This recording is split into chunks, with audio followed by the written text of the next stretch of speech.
Hello, bonjour, tēnā koutou katoa. I am Vincent Labrador, the Business Development Manager of the French-New Zealand Chamber of Commerce. I would like to welcome you all to this second panel discussion of our Auckland edition of the French-Australian-New Zealand Business Days. Today, our topic is how New Zealand is leading the way in terms of sustainability.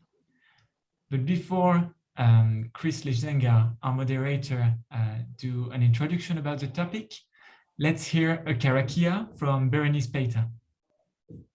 Tēnā koutou katoa, māku e tīmata I te karakia. I'll start us with a blessing. Manawa mai te Maori nuku, manawa mai te Maori rangi. Ko te Maori kei au, ko te Maori kia tātou. He Maori tipua, he Maori atua, tau mai te Maori, 𝗦𝘂𝘀𝗁𝗶𝗆𝗂𝗏𝗂𝘁𝗄. So a quick translation in English, my interpretation is bring into your heart the essence from Mother Nature and draw into your heart the energy from Father Sky that is yours, that is ours. That energy comes from our ancestors. It existed in their time and it comes from the gods. Now let that energy settle within you. That energy now connects us, unites us, and makes us stronger. Kia ora. Thank you so much for that, Berenize, and welcome everyone. From my point of view, I'm Chris. I'm the Sustainability Advisor at New Zealand Trade and Enterprise, and I'm really happy to be here today with all of you, both Kiwi, Australian and French individuals, and from anywhere else in the world you may be watching. So we're here to talk about New Zealand leading the way in terms of sustainability, but I'd love to keep it an open conversation. This isn't necessarily true that New Zealand is leading the way, so I'd love for us to unpack that a little bit. So of course, I'm going to be asking the panelists about their backgrounds and their views on this topic, but also really welcome any questions that you have in English, please, not in French, through the Q&A, and we'll be fielding that to the panel as well. But just a little bit of a context setting around the topic today. Like most of the world, New Zealand has climate change targets, net zero of greenhouse gases by 2050, between 24 to 47% of methane reductions by 2050, and at least 10% by 2030. These things are constantly being changed and revised, as you'll have seen recently with the COP26 announcements, and before that, the Paris Agreement. At the end of the day, what we're trying to work towards is a world where temperatures don't rise more than 1.5 above pre-industrial levels, but ideally below 2 degrees. It's anybody's best guess if we're actually going to make it as a global community. It certainly will require a lot more effort from some of the world's biggest polluting countries like China, India, Russia, and the United States. But every country has a part to play in this, and New Zealand is absolutely no exception. There is an idea of New Zealand around the world that we are clean and green, and that our people and our culture are very supportive of New Zealand being clean and green. So I'm not surprised. I wouldn't be surprised if a lot of Australian and French businesses also have this perception. I'm not here to say that that is true and that we are leading the world on sustainability, but that's the topic of today, and we're going to try to unpack where we stand on that. New Zealand's own emissions primarily come from a few main sources. The biggest, which should probably surprise nobody, is agriculture, making up just under 50% of our country's total emissions. A lot of this is methane rather than CO2. After agriculture, the biggest is transportation, which makes up around 20%, I believe, of our emissions. The focus of our discussion today will be more on transportation than other sectors, given our panel today, the professional capacity of our panel is largely in this sector, as you will have seen from the panelists' bios on there when you registered for this event. Other high emitting sectors include things like manufacturing, construction, and electricity generation. Projects like the Central Rail Link in Auckland, from which we have guests today, also fall into construction and energy, as well as Adrian's company. So this is, we're kind of covering quite a big section of New Zealand's emissions with the panel that we have today. Essentially, we're talking about everything except agriculture, which tends to be the position that the government takes anyway. Let's not talk about agriculture. That's a problem for another day. So yeah, it's going to be an open conversation. Let's see what we can figure out about this topic. But naturally, a lot of it will be around the transportation area, just because of the sort of professional makeup of our panel today. When you do have any questions around them for specific people or just for the panel at large, put them in the Q&A box. They'll come through to me and I'll ask them to the panel. But let's start first by having a little introduction from each of the panelists themselves. It's much better to hear them introduce themselves than me try to. And let's start with Berenize. Do you want to introduce yourself briefly? Tēnā koutou, ko Berenize Peita tōku ingoa. Ko au te kaiwhakahaere hua a hapori. My name is Berenize. I'm the Social Outcomes Manager at the Link Alliance. I feel very privileged to have a role that can really help people, that can really positively impact their lives. Kia ora. Thanks, Berenize. Sarah? Thanks, Chris. Kia ora tātou. My name is Sarah Sutherland. I'm the Environment Sustainability Manager at the Link Alliance. I joined the City Rail Link project back in 2016, working on one of the early works packages down at 𝗔𝗰𝗁𝗁𝗏. I was there for 3.5 years before moving to the Alliance, and I look after a team of amazing environmental and sustainability advisors who are delivering on the environmental and sustainability objectives of the Alliance. And part of that is around getting an excellent infrastructure sustainability rating, which hopefully we'll get a chance to talk a little bit about later. Thanks. And Adrian. Hi, everyone. My name is Adrian Duque, and I'm the business leader for Schneider Electric's e-mobility division for the Asia Pacific region. So I've been with the company for 17 years now and worked in various aspects of the business. And my focus now is e-mobility, where I've been doing it for the last 5 years. So I originally came from the Philippines, and I've worked in various industries such as electrical instrumentation, semicon and electronics, and currently based in Auckland, together with my wife, 3 kids, and 1 spoiled cat. So we've been here for 12 years now, and it's a pleasure to be part of this panel. And I do hope that through the discussions, we'll provide some good insights to the attendees. Thank you. Cool. Thank you to all 3 of you for that. I'm going to start with you, Sarah and Adrian, and ask you about transportation, whether it's e-mobility or large-scale transportation infrastructure projects. The transportation sector in general, as I outlined in my intro, is a pretty large contributor to New Zealand's overall footprint. What do you think is going to need to happen for New Zealand to really turn this around and to start making some real progress on lowering our transportation emissions? I'll start with you, maybe Sarah. Well, I guess one of the things is the work that we're doing. So looking at more investment around infrastructure construction for rapid transit, getting people in and out of the city easily. What else? I guess it's not only about people and places, but also about moving people out of cars. I'm sorry, the other way around, not about just moving people out of cars. It's about people and places. So we need better integration of transport and land use, unlocking growth around rapid transit corridors, so that there's less need for motorways and roads.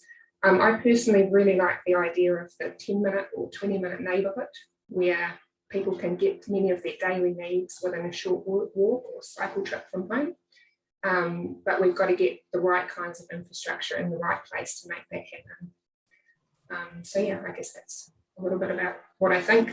Maybe something Adrian will talk about, but speeding up the switch to electric vehicles. So, there's a lot of perceived barriers around electric vehicles, and I'm really, on a personal note, I'm working on my husband to move towards having an electric vehicle, and potentially challenging some of those cultural norms that we have in New Zealand around, do we really need everybody in the family to own a car? Again, something I'm personally working towards, trying to wear him down to 1 car. It's work in progress. What's your view on this, Adrian? Well, for me, I think it's about changing how we travel and transport goods. which is has been explained a lot by Sarah. And of course, looking at other alternatives to driving, maybe walking, cycling, and of course, probably improving public transport. So to me, it's more of just more of having one vehicle with more passengers instead of one passenger, one vehicle. And if ever we're gonna do that, also we could look at alternative ways of traveling by using different technologies. In this case, Sarah mentioned about electric vehicles. It's not limited to that. We can also look at buses, even ferries, as an example. So the uptake for EVs is actually, I would like to call it EV revolution. It's already here.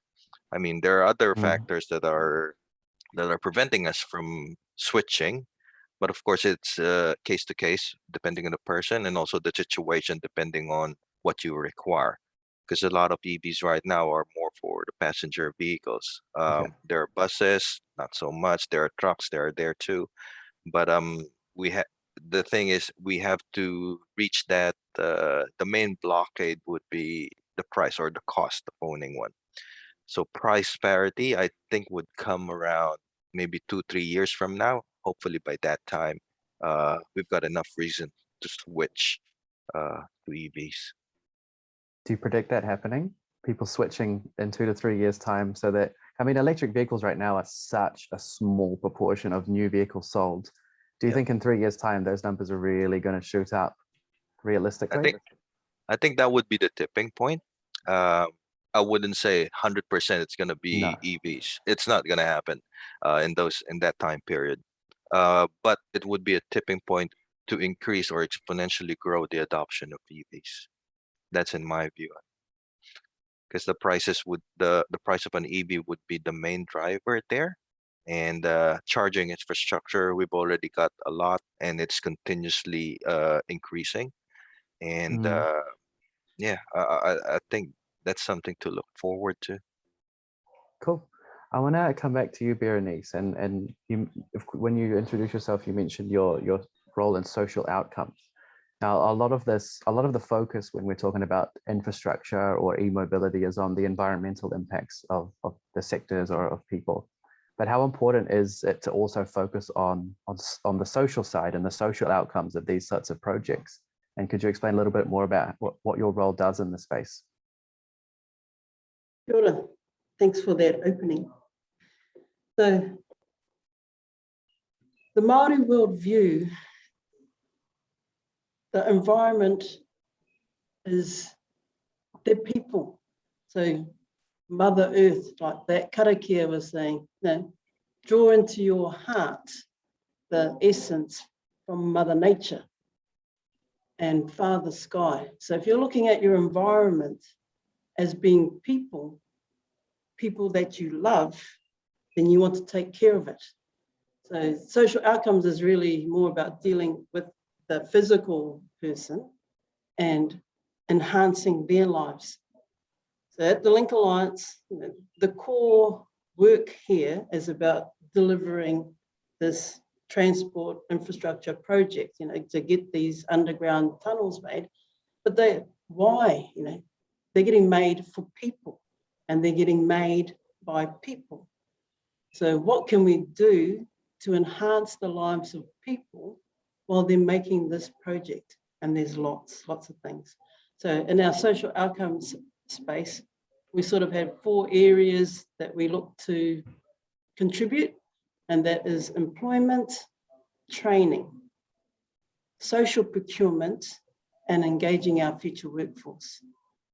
So, getting a job is one thing, but we just don't want someone to get a job where they're doing concrete and they're going to be doing concrete for the next 5 years, and they leave no better off as in regards to skill development than when they started. So we want to train them. We want to improve their lives, improve their capacity to secure even better work when this project ends. Social procurement, that's about bringing in more Maori and Pacifica businesses.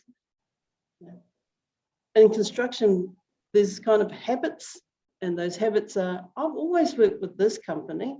I know this company. So the willingness to engage somebody new, it needs a little shift, you know, and having a social outcomes objective, one of the Link Alliance's objectives, helps to drive that, to change that behavior.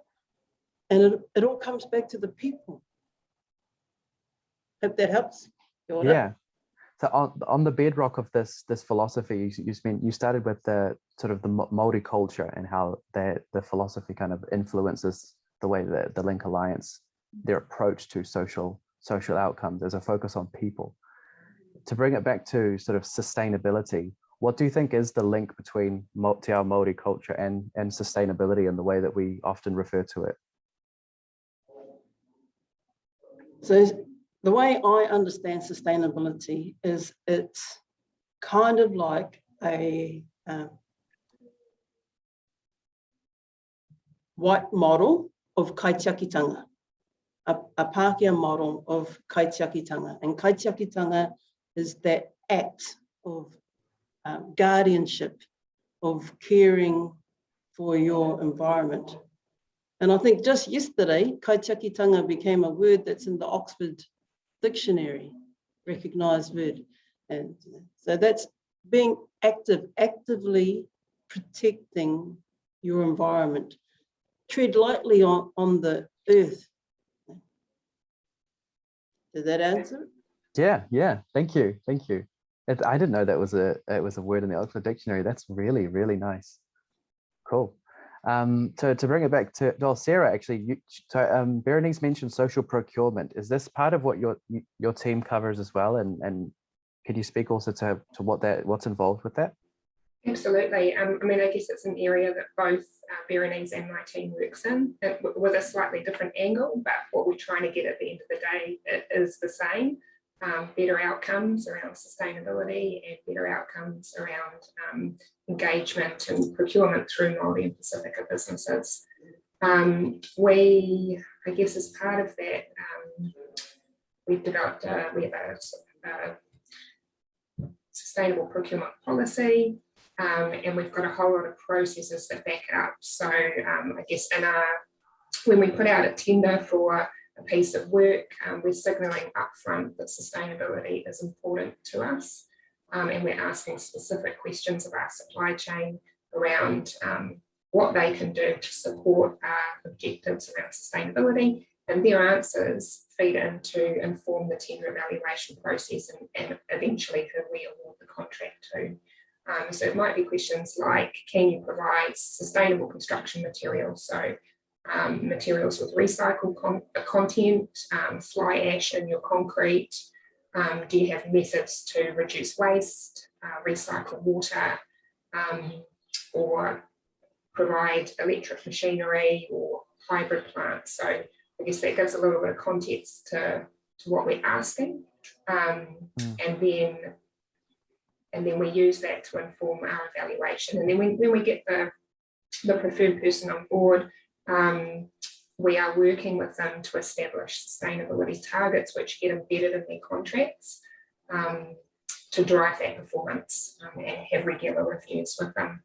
So I guess that's a bit about the process, and I would say sustainability work stream and social outcomes work stream kind of feed into that from different angles.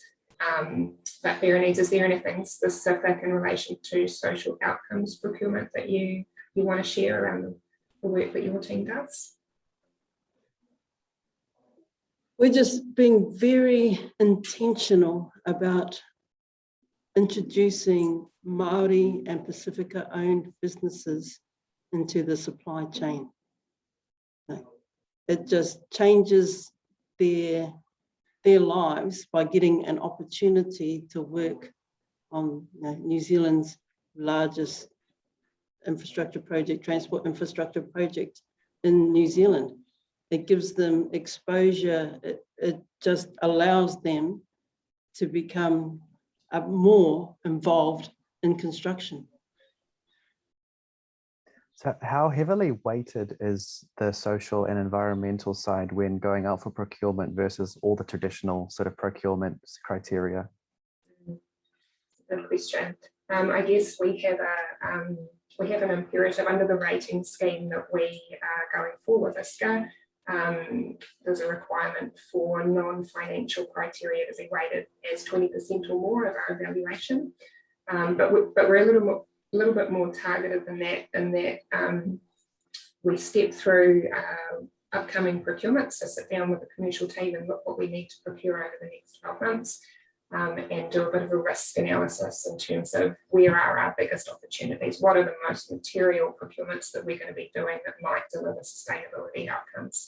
And then those ones that fall into that very high risk opportunity category, we are informing the weighting process and making sure that we're getting a lot stronger weightings around sustainability outcomes. Has that changed over the process since the beginning of projects like the CRL? I think it still feels new. I feel like I've been having the same conversations with the teams on the alliance that I had with the contract one works, which was back in 2016.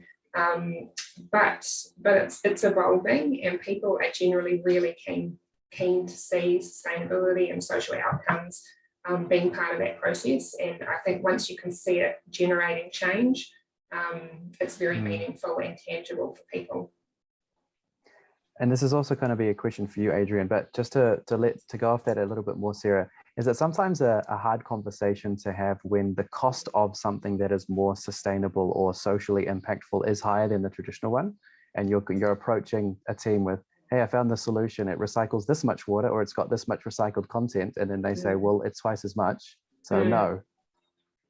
Yeah, it's absolutely. If I jump in first, Adrian, I guess that's always going to be a problem in terms of balancing cost and all of those other aspects. I think where we're seeing some changes where we're procuring goods or services that perhaps are in a similar cost, and then those extra benefits or outcomes that a supplier or subcontractor can provide in the sustainability space or the social outcome space is actually making the difference, and that's helping us to make a decision. I think fundamentally it's always going to be really difficult when maybe my preferred option is twice as much as option that doesn't deliver on some of those better outcomes. But saying that, we also have a pretty open-minded management team at the Alliance, and I think if you can put a case forward that, hey, this is more expensive, but here's some other benefits, we'll be able to show as a project that we're leading the way in this space, we're trying out something different that's going to give us some better outcomes. So, and the only other thing I would add is that sometimes on face value, while it might seem more expensive on paper to start with, sometimes you can find down the track that actually you've saved money because of some of the other benefits that come back through. Cool. How do you approach these conversations, Adrian, when the price parity is currently not and necessarily always in favor of the E version? Yep. I share Sarah's views. It's always difficult when you're faced with these kinds of choices. One, you've got a traditional way of doing it, and the other one, a different way of doing it, more sustainable, but a bit more expensive. But I think what we have to ask ourselves is, what is our goal? What is our objective? If it's cost saving, then of course you can go with the first option. But if you want to add more than just delivering a project, but also delivering it better, not only at that point in time, but also in the future and how it affects that. So having some sustainable part of those projects would definitely go a long way. Actually, as you mentioned that initially, in terms of EVs, the cost of buying one is actually quite high. But statistically, if you look at the total life cycle of the vehicle itself, the total cost of ownership is actually lower compared to normal vehicles. This is looking at there's not much maintenance. You can travel more in terms of the lifespan of that. The batteries themselves, they're going. The prices are going lower. So those are the things they have to look at. So again, look at your objectives. Look at what you want to do, not now and also for the future. Cool. Do you have a view on this, Berenize, when you're having conversations about things like procurement with a strong social impact, but still having sort of also the traditional procurement lens alongside that? How do you kind of balance that or approach those discussions? I wanted to just add on to Adrian's comment. So when he was talking, it made me think about Bhutan. And so, you know, they have a scale in their country of, what do they call it? The gross happiness scale. They're based on happiness, right? And so they wanted to protect their country and they wanted to stop people from chopping down the trees because they've got so much forest there. So they provided electricity either free or really, really cheaply so people could use it. So, you know, you asked that question about in 3 years. In 3 years, it could easily be that all of New Zealand was driving electric vehicles. Well, most of them, if they were given away free, you think people wouldn't be trading in their cars, dropping their cars off and going and getting that electric vehicle? Now, if charging stations were free, so all of those things are possibilities, but it's about the intention of the country that's driving those things. That's what was crossing my mind. Now, back to your question. Can you tell it to me again, please? There's actually pretty much the way that I asked it. There's a question that's come through for you from some of the attendees, and that was, what are some of the positives or benefits that have come as a result of this the focus you have on social impacts, and especially with the lens on procurements? Okay, so this one kind of like relates to a little bit to Sarah, and this is one example of many. We had to cut down some trees. Well, one of the sites had to cut some trees down, and they wanted to go with a traditional business that they've used for years and years, and we were like, no, we've got this Maori and Pacifica owned business, give them a try. There was some resistance, and the engineers came in, and then I was able to bring in the health and safety manager, and they sat down and bring everyone together face to face and have these conversations. So we're able to allay their fears and put them to the side. And this business came in and they did work at a really high standard, like really quality work, that the site where they did that work, everybody was impressed with the quality of work that they did. So that business, and what it did for that business to be able to say that they worked on this project and then to have these really good reviews about them. This is New Zealand tree smiths. Like, just, you know, it makes a difference.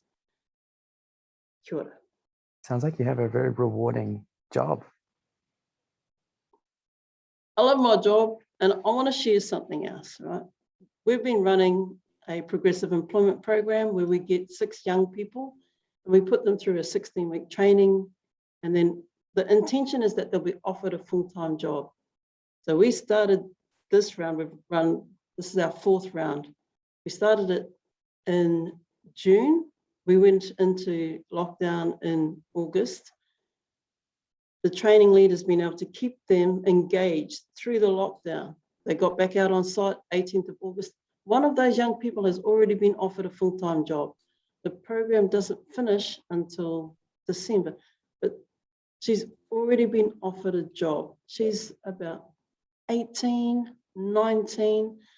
This is life-changing for her, but also for her family, that she can contribute money to the table, that she can help them in this really tough time. It brings pride to her, joy to the family, and I get to be a part of that. Kia ora. It's amazing. There's been to come back to you, Adrian, there's been a question also for you that's come through on the chat. What are some of the objectives and targets of your sustainability efforts, and what progress has been made in meeting the goals of your organization, of Schneider Electric? Okay. Schneider Electric is very much involved in sustainability, as it's part of the core of our purpose, culture, and especially business. So we have long-term commitments that addresses 6 things. First would be having a climate positive world. Next would be being efficient with resources, advancing basically circularity and preserving our planet's riches and biodiversity. We're also looking at a moral side and living up to the principles of trust by upholding employees and partners to our social governance and ethical standards. We're also looking at creating equal opportunities for everyone. So this is supporting diversity and the inclusion of work, and also for those who has no access to energy. And another one is harnessing the power of all generations, looking at everybody, trying to educate them, upskilling them in order to contribute and also to thrive. And lastly, we're looking at trying to empower local communities. So this is by more of delivering them, giving them more power in order to provide more impact. So from these 6 commitments or 6 long-term commitments, we have what you call Schneider Sustainability Impact Program. So this is a list of, I think, 12 targets that are actually set to deliver on each of the United Nations Sustainable Development Goals. So I don't have the exact details or numbers for all of those targets, but I can easily share that by providing a link. But all in all, there are a lot of things there, not only aimed at sustainability or the environment, but also for the people itself. I might actually pass a similar question to you, Sarah. With the work that you're involved with, what are some of the progress and milestones that you're most excited about and proud of? Well, I guess maybe touching on some of our targets as well in the way that Adrian's talked about the Link Alliance sustainability workstream. We've got some specific targets. We've got the infrastructure rating itself. So the project's targeting an excellent rating of 65 points or more under the ISC rating scheme. And that's got particular, I guess, focused targets that have come through from our client in terms of credits that they see as really critical for delivery. Then we've got a range of targets around reducing resource consumption and minimising waste to landfill. So around resource consumption, we're targeting a 15% reduction in our materials footprint, 25% reduction in our energy footprint, and a 5% reduction in potable water use. So those last 2, energy and water, are looking across both construction and operation of the City Rail Link. In relation to waste, we are targeting 90% diversion of all of our construction demolition waste from landfill, which is pretty huge. And we've actually established a specific target around waste reuse. So recognising that if we can find opportunities sort of higher up in the waste hierarchy, they're actually delivering much better outcomes for us. It was a really difficult target to establish. There was nothing to work from. No one had really set a waste reuse target before. So we looked at what our early works packages were able to achieve in the space, and we landed on just shy of 1%, which, to be fair, doesn't sound like a lot, but on a big project like this, it is quite a bit. And we're currently blowing that out of the water. I think we're at about 15% of all of our waste has been reused in some capacity, either by our project or on another site.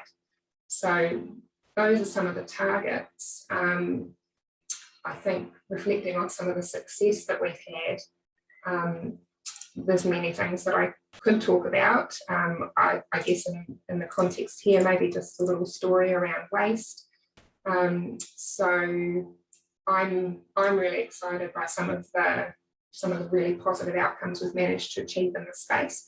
One of the things that we came up against early in our project was we had to demolish around 40 buildings at the Mount Eden end, where the tunnel portal comes out and we've got a new station going in. And traditionally it would have been business as usual, just to knock those buildings down. Some of the concrete and steel would have been recycled and the rest would have gone to landfill. But because of our very challenging target to divert more than 90% of waste from landfill, that wasn't really an option for us. So we had to be quite innovative and come up with a different solution. And we actually ended up working with a local Pacifica company, Trail Group, and they came in and salvaged, so did like a soft strip of all the buildings before they were demolished. And there was about 50 tonne of material that got salvaged through that process, toilets, air conditioning units, and they were sent off to Tonga to help with the rebuild over there after Cyclone Peita. So awesome outcome from a waste perspective in terms of we saved all those things, they didn't get smashed up and sent to landfill, but also the social good that provided around redistributing some of those materials to communities that really need them. After the soft strip, we actually worked with a local demolition company and we found an opportunity to crush the demolition concrete on our site. Quite challenging because we're right in the middle of the city centre and there's a lot of residents and businesses that we've got to be really careful not to impact. But I guess the outcome from that was we crushed almost 20,000 tonnes of concrete and it was all reused on our site to create the piling platform and the haul roads. So that would have been, we would have had to have brought in virgin aggregate for those works originally. We've managed to find a much better solution through that process. And then the final piece of the puzzle, we relocated a couple of heritage buildings. So instead of knocking them down, we found some opportunities. I think one building was the cafe at Berenize Square. I'm not sure if you remember, I can't remember what it's called off the top of my head, but it got deconstructed by the original building owner and they shipped it over to Niue and have reconstructed it as a pizza parlour. And then another heritage villa from Mount Eden was transported down to Rangariri, where it's part of a historic heritage village. So some really awesome outcomes. I think the end sort of wrap up of that initiative was that we diverted 97% of all demolition waste from landfill. And that's won a couple of awards this year. So that's, I guess, if I had to pick one, that would be my standout. It really ticks the boxes across economic outcomes. I think we saved about $500,000 through the various initiatives in that puzzle. So there was stuff that costs more, like the salvage works was an add-on to what we would normally pay, but we saved a lot of money not having to bring in truck in aggregate and buy the aggregate, and also delivering social, cultural outcomes as well. Wow, that's a lot of stuff. That's really cool. I've got a question more generally for, I guess, Adrian and Berenize. I'd love to hear your views on this. What are some of the main barriers that you've come up in your roles and your organization's sort of sustainability area, and how have you addressed some of those? Is there anything that's really hard to sort of make progress on? I think in my view, setting the targets would probably be the right objective. Setting the targets for the objective should be put in place.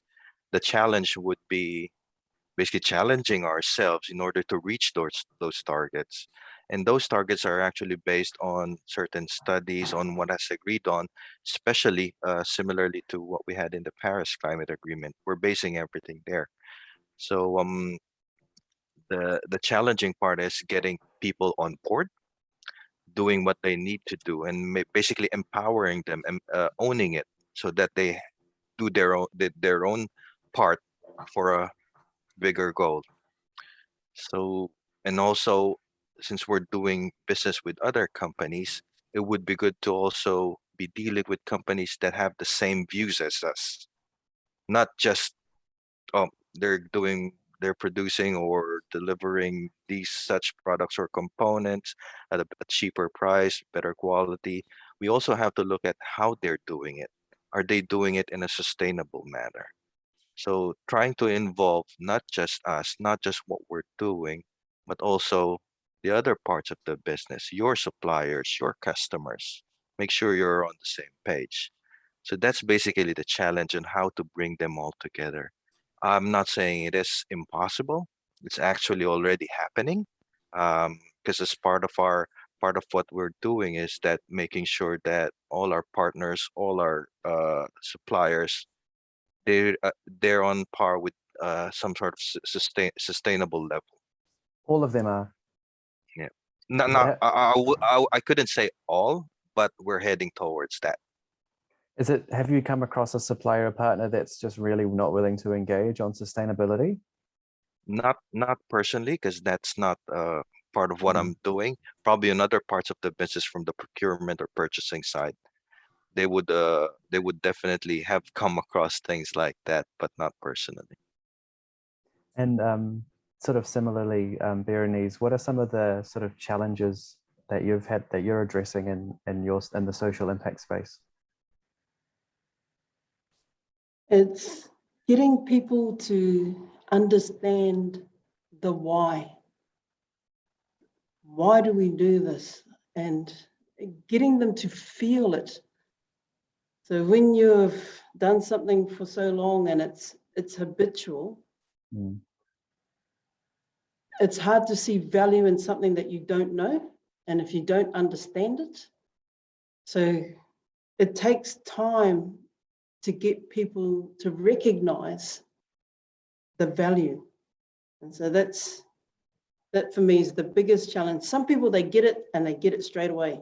Boom, like I'm very lucky to work with Sarah, talk to Sarah, it's like click, yep, got it, understand it. And then starts to deliver on it.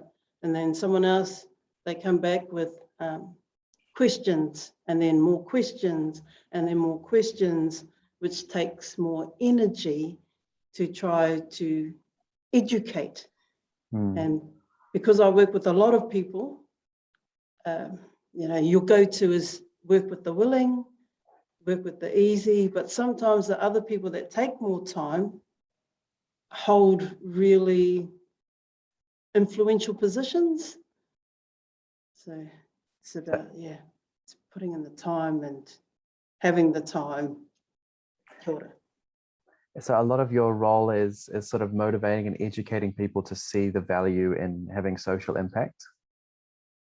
Yeah, it's getting their buy-in, getting them to understand the real difference that they can make to somebody's life if they just did something just a little bit differently. If they gave somebody that maybe has less skills, but live in the country, and then give an opportunity to train, they're really influencing and helping the community, the local community.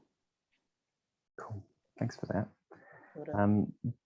If I will encourage people from the audience to keep firing things through. We've had a couple of questions come through, but I also have many more of my own, so I'm also equally happy to keep going. But really keen to hear what those of you in the audience also want to ask. I'll come back to you, Adrian. One of the policies that got a lot of heat in the news this year was the clean car discount. Like a lot of people, I have no idea what effects that has had on purchasing of EVs, I know the intent, and I know how angry a lot of people were, particularly those in the rural communities. But I don't know what effects that has had, if any. Could you shine a light on what that policy has actually done? And for anyone who doesn't know in the audience, could you also give a little introduction on what that is? Okay. The clean car discount, which is basically more of the government's way of helping the uptake of EVs. So on a certain, I think it's $80,000. If the car is priced like that, you get a rebate of a maximum of $8,000. That's the maximum, depending on the vehicles. So the effect of that, I think, just based on looking at the other countries, one of the main success factors that some countries where the adoption of EVs are quite high was mainly government support. They've got a lot of government support in terms of rebates, incentives, tax exemptions, things like that. So I think that with the government doing this, I don't think, but I believe it certainly has helped in the adoption of EVs. Just looking at the year 2021, because this was introduced 1st of July. So the first 6 months from January to June, the average registration of EVs is just are a little above 650 vehicles per month. After the clean car discount came in, that's July until October. We don't have November figures yet. The average actually more than doubled. It's now at 1,400 or close to 1,500 per month. So that, I think, is the direct effect of this clean car discount. But what I can say is that, of course, a lot of people will definitely be angry, mainly because if you look at all the EVs that we have out there, we haven't covered all the types of vehicles yet. They're more on the light passenger vehicles, but we don't have utes. We don't have trucks or things like that. We have some, but there's not a lot. So especially for the rural areas where they primarily use utes, we don't have anything like that yet. And if ever there are some already in other countries, the prices are quite steep. So that's something that that needs to be addressed. But I think eventually it will, because we've got more and more models. More and more manufacturers are creating different models, different types of vehicles in order to cover the different applications or uses. So it's not going to be an overnight thing. We will have to go through the process here. So maybe I just know that next year we've got a lot more models, and year after that. So the next 2 years is actually quite exciting. So we will see a lot more, especially with as the battery prices go down, technologies increases. We'll see a lot more in terms of addressing the EVs, addressing all the like what they call range anxiety. So and also all the functionalities there.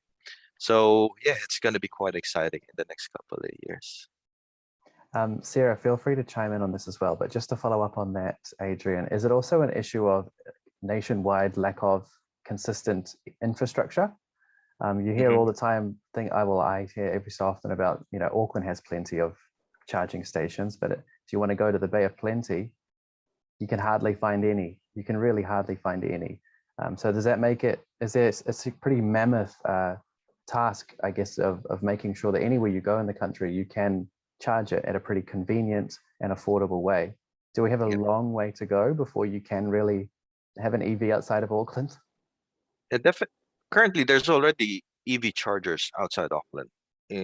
I think that in every 75 kilometers from the top of New Zealand to the bottom of New Zealand, you've got what you call a fast charger already in place, and it just keeps on growing.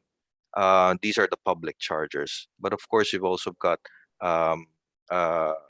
that's mainly used for people traveling long distances from one place to another. But within the city itself or any other city, there are already a lot of EV chargers, either for private use or public use. It will eventually increase. It will just increase as much as how our EV population is actually evolving. So yeah, I don't see this as, it might be a problem in some places, but it won't be a problem too long.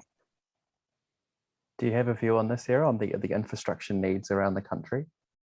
I think that's one I might just have to leave to Adrian. I have a personal view on it, but happy to hear it. Happy to hear personal views. Oh no, I'm super keen for. Well, I'm hoping that we have a reliable enough infrastructure system around charging that it doesn't prevent people from getting EVs. It's definitely a perceived problem, but. Do you think it would make a difference to have this whole 15-minute city concept for people to pick up EVs? I think that'd be pretty cool. Yeah. Where I live at the moment, the idea of a 10-minute, 20-minute neighbourhood is just so far from reality for me. Getting in the car up until 12 months ago, we had no bus service, and I'm in Auckland City, so it's not. We're just in a slightly remote part. I guess it's never had public transport, so the car is really the only option. If I want to walk, I can go for a walk, but I can't get anywhere and access anything that I need to. So I think, it's a lot to be said for developing some better infrastructure around our communities. Do you think it is a realistic ambition, the 15-minute city for Auckland? Because I mean, European cities are I guess some of the first champion this, at least to put the 15-minute city label on it. But I guess they do have certain inherent advantages in the way that those cities are designed. Do you think it's realistic for Auckland to go after a goal like that? I think we have to be aspiring to that, to be honest. You know, I think it's going to be more challenging. We don't have as large a population as you'll be seeing in other cities in Europe. We don't have as good an existing infrastructure. So I think there'd have to be some really smart planning to make it happen. But we've got to be aspiring to that, if not anything else. Cool. Before we move on, there's actually been a question for me come through from the panel, which I wasn't expecting, but I might have a quick crack at tackling it. It's quite a high-level question to ask from an NZT perspective, if there's any lessons learned on businesses embracing sustainability and New Zealand culture. For anyone in the audience who isn't aware of New Zealand Trade and Enterprise, we are the export and investment agency of the New Zealand government. We're a crown entity, which means we are beholden to the government and work for New Zealand companies. And most of what we do is for free of charge for New Zealand exporters. We do primarily work with for-profit businesses that just make products and services, whether they manufacture them here or overseas, and they export them around the world. I'm in the sustainability team, and we support exporters on whatever their sustainability challenge is, be that packaging, certifications, storytelling, you know, anything really, carbon footprinting, measurements, whatever their sustainability area is. And so, you know, I support them on all those different areas.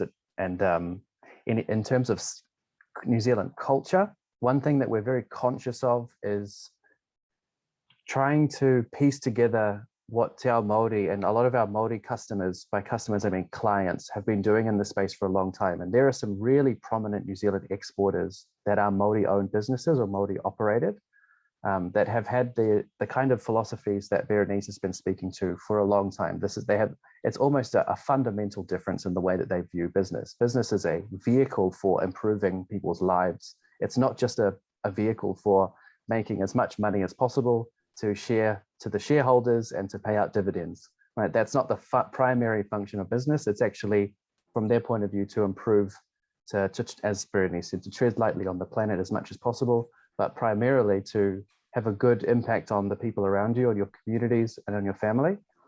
So to take this philosophy and to try to approach non-Māori companies that are thinking about sustainability for the first time, and trying to sort of explain to them that there's a philosophy and a way of life that has been around for so long, and only now in the recent years and the recent decades, New Zealand companies that are non-Māori are trying to come up with what to do in this space. And there's such a wealth of knowledge and understanding from the Māori business community and from the Māori community in general that they're trying to harness. And I'm very conscious that that is something that we are still not experts in trying to translate that knowledge and that understanding and those resources to the wider business community.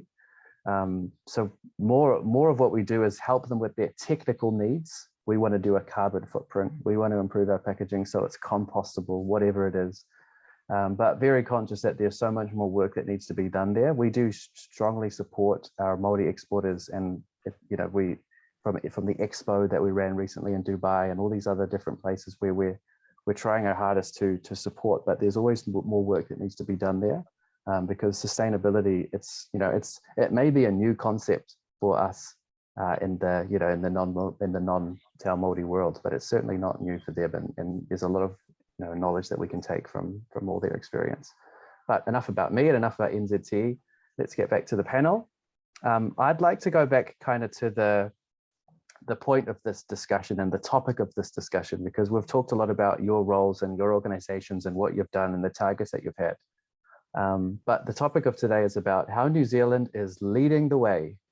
And this question is going to be more personal than professional, I suppose, because we're going to try to, I want to ask you if you think this is actually true or not. In your view, is New Zealand really a sustainable economy, a sustainable country? And are we actually leading the world on this stuff? Maybe I'll start with you, Adrian. Okay.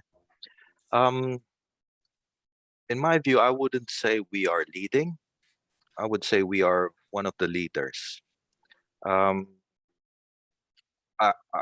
just been here for 12 years, but one thing I can't forget is the first time I landed at Auckland Airport, traveling from there going to the house.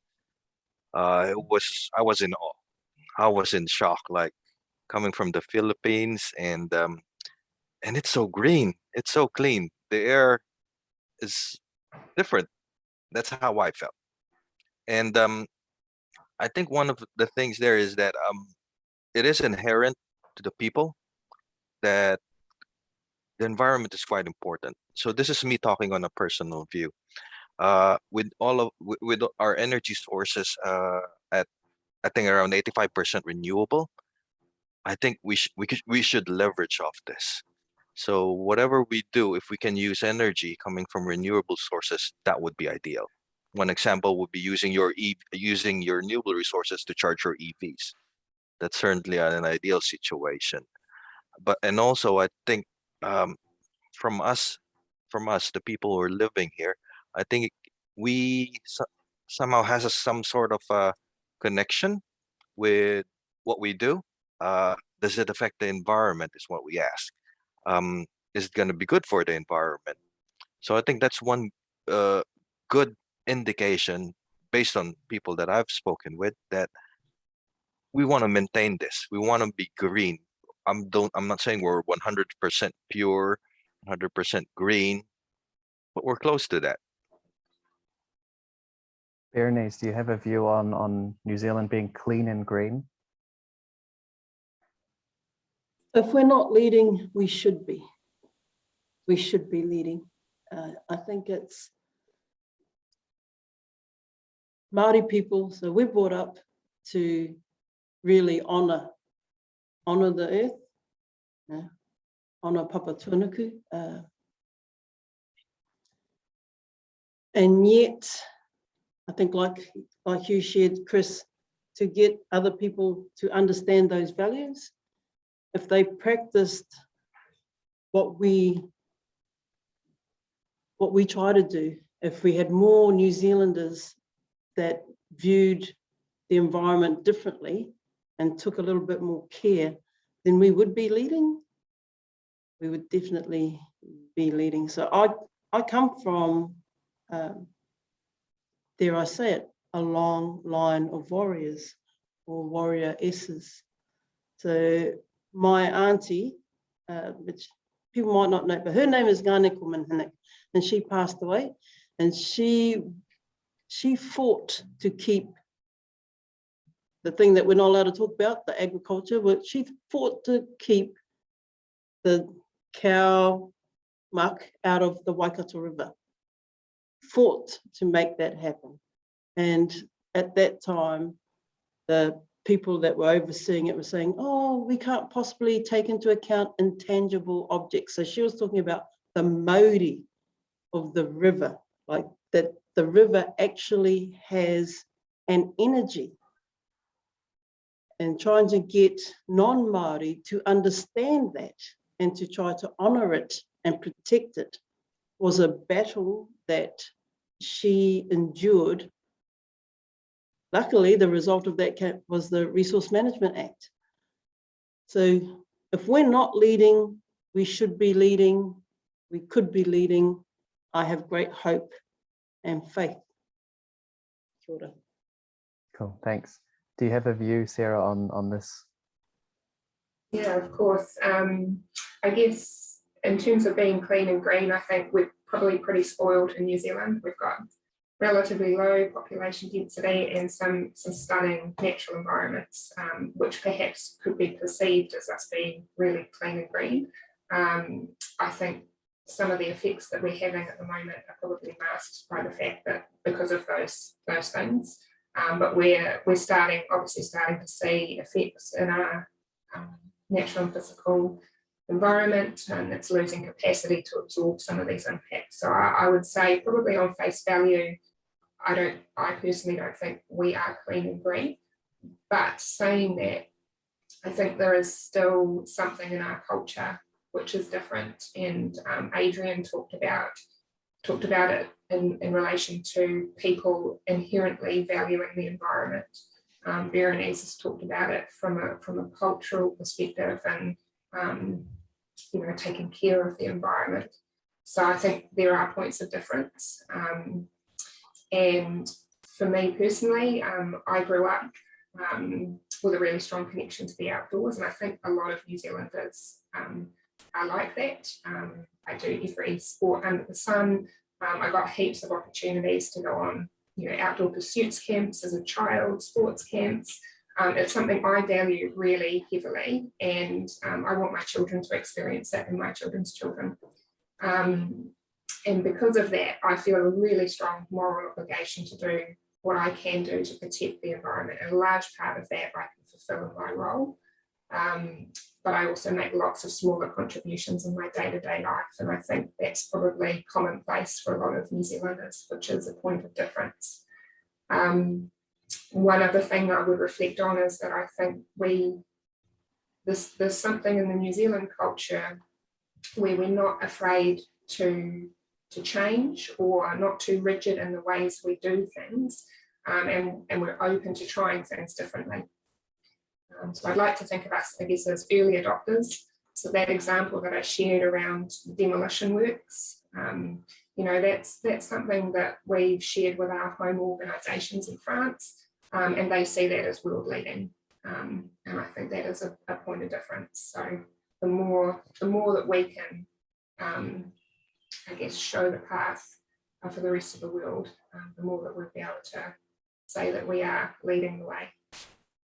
I like the analogy you made around people here generally grow up around with a strong connection to the environment. And I think that is definitely true of myself and the people that I've grown up with, and just the people in my community as people, you know, the old Kiwi barbecues on the beach and camping and a little bit of hiking and swimming in waterfalls, and it doesn't really matter where you are around the country. The New Zealand, at least, especially around the summertime, there's often a very common experience where we do have a strong connection to being outdoors in whatever way that our family enjoys that, which is, I guess, a bit different to a lot of other countries that don't have access to the same natural beauty that we do. I do think that's also made us a lot better at not putting rubbish on the ground. I think that's something that, if there is anything particular about New Zealand culture that might be leading in the world, it's our Be a Tidy Kiwi campaign that's been very successful over the last few decades. And I don't think you see many people dropping rubbish on the ground anymore. You definitely see it, especially on the side of motorways. But now what a lot of councils are doing is they're removing rubbish bins from parks because they're no longer needed, and people just don't want to drop it anyway. So they've reached the point where Kiwis now would be able to bring rubbish home to put in their own home rubbish bins, even if councils remove them from public parks, which is a step that other countries and other cities just wouldn't be able to take, because then they would end up just with litter all over the ground. And I've spent a fair bit of time in places like Latin America and Cuba in particular, and there's rubbish just absolutely everywhere on the ground. There's a whole different mentality to waste. And even though New Zealand is one of the worst in the world at recycling, we at least don't drop it on the ground. So we can be proud of ourselves for that. Even though we can't recycle it, we at least put it in the bin. Does anybody have any thoughts on the COP26 summits that just occurred? I believe it's just finished.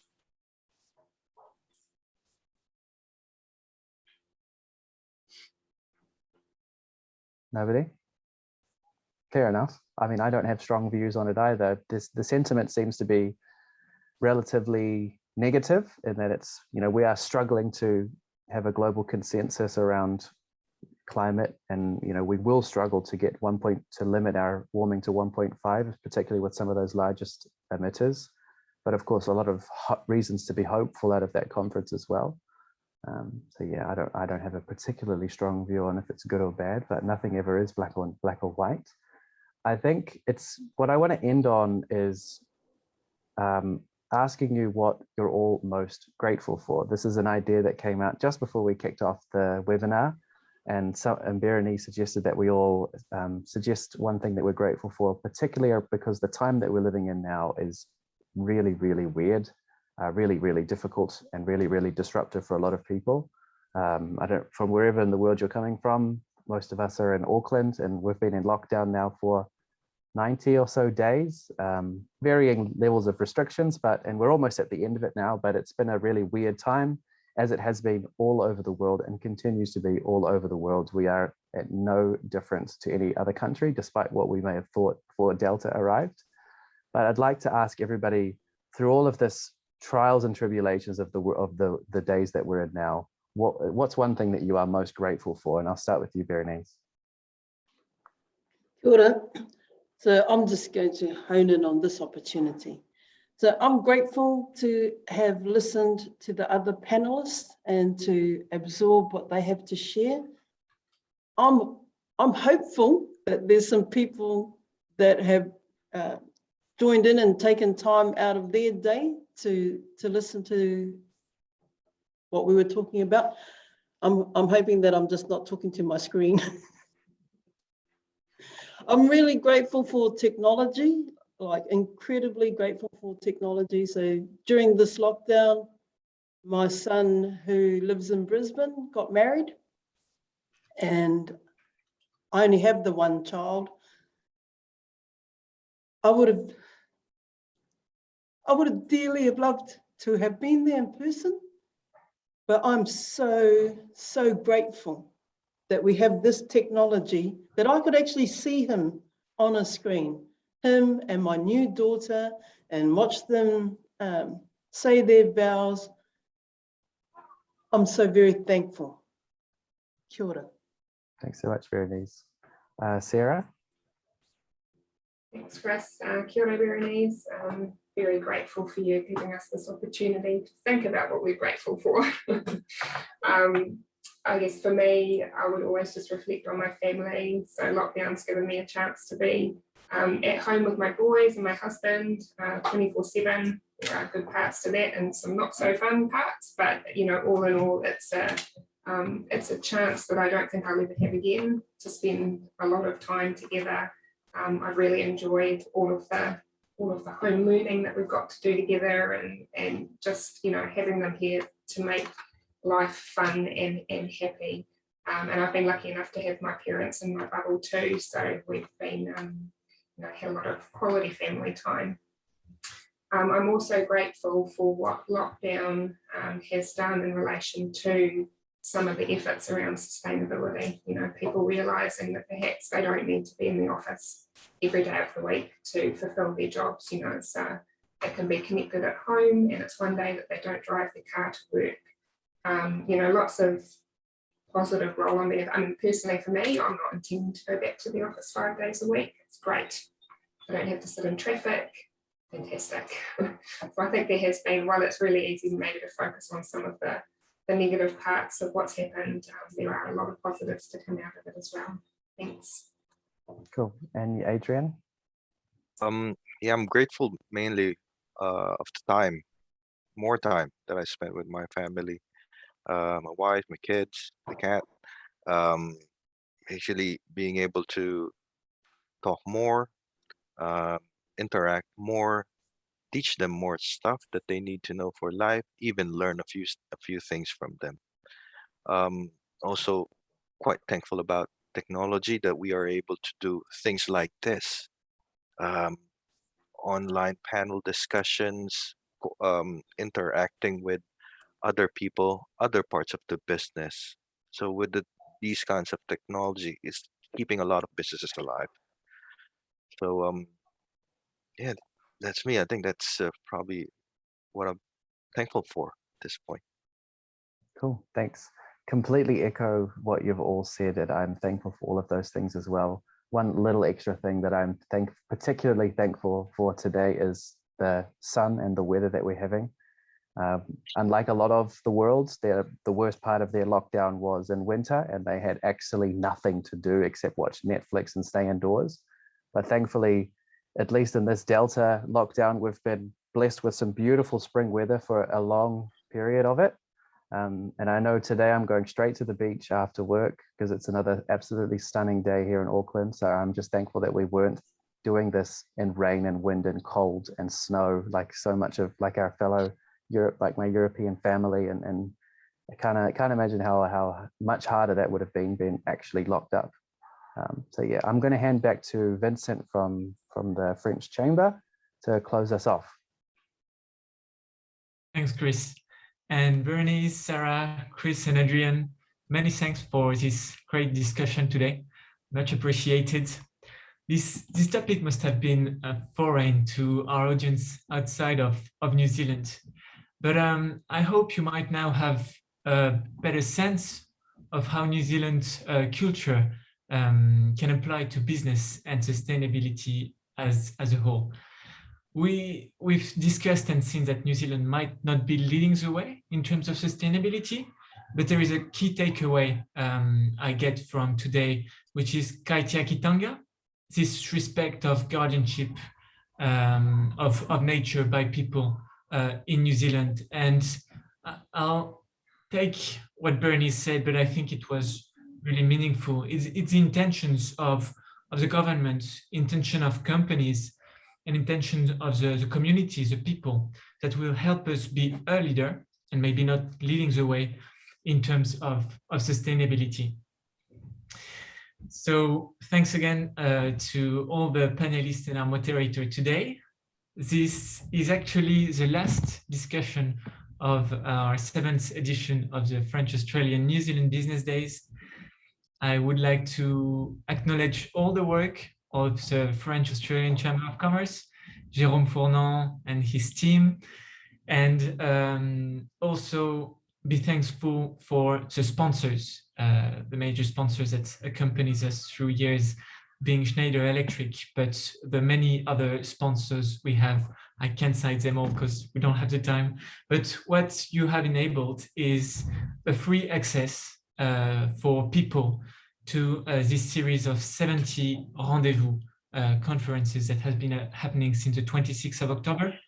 And these were paramount topics. And these 90 international speakers have maybe inspired people, engaged people to take actions. And we are extremely grateful this could happen thanks to all these stakeholders. Thanks, Vincent. And thanks, everybody. Thank you, everyone.